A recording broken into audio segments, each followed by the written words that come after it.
Class లో December prelims mains కొత్త class start అవుతుంది. ఈ నెంబర్ కి కాల్ చేసి రిజిస్టర్ అవ్వండి. లిమిటెడ్ సీట్స్ ఉన్నాయి. విగ్గు మార్చినంత తేలిక పెళ్లిళ్లు చేసుకోవచ్చా అంటే చేసుకోవచ్చా నిరూపించాడు ఈ విగ్గురాజా. ఒకటి కాదు, రెండు కాదు, ఏకంగా 50 పెళ్లిళ్లు చేసుకున్నాడు.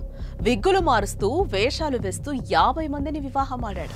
విగ్గులు పెట్టుకుని రకరకాల హెయిర్ స్టైల్స్ లో అందమైన ఫోటోలు మ్యాట్రిమోనీ సైట్లలో పెడుతూ డబ్బున్నోడిగా నటిస్తూ అమ్మాయిలను బురుడీ కొట్టించడం ఇతగాని స్పెషాలిటీ.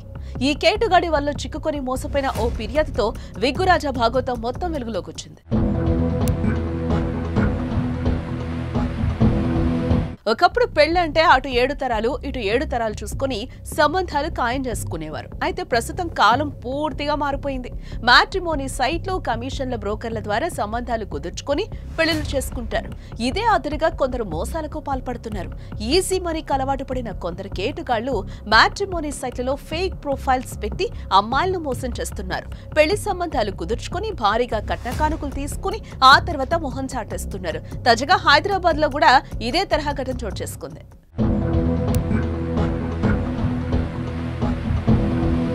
ఈజీ మనీకి అలవాటు పడిన వంశీకృష్ణ మ్యాట్రిమోనీలో పెళ్లి కోసం ఎదురు చూస్తున్న వారిని టార్గెట్ చేస్తాడు.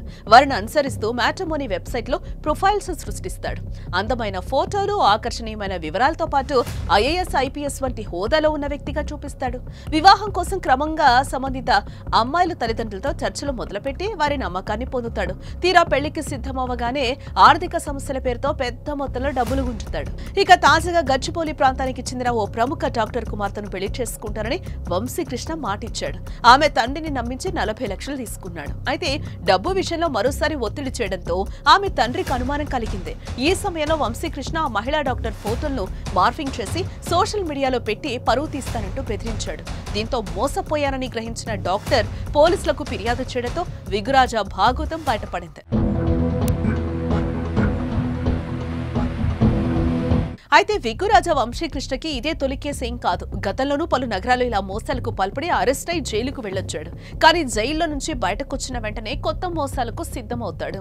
కొంతమంది అమ్మాయిల తల్లిదండ్రులు ఆయన మోసానికి బలై తాము మొత్తం ఆస్తి కోల్పోయారని చెప్పుకున్నారు. ఈ పరిస్థితుల్లో వారు పోలీసుల వద్దకు వెళ్లి ఫిర్యాదు చేసిన వంశీకృష్ణ తాను వినియోగిస్తున్న విభిన్న వేషాలు, టెక్నాలజీ కారణంగా పోలీసులు కూడా అతన్ని పట్టుకోవడంలో ఇబ్బంది పడుతున్నారు. ఇక వంశీకృష్ణపై కేసు నమోదు చేసిన పోలీసులు పరారీలో ఉన్న అతగాడి కోసం గాలిస్తున్నారు.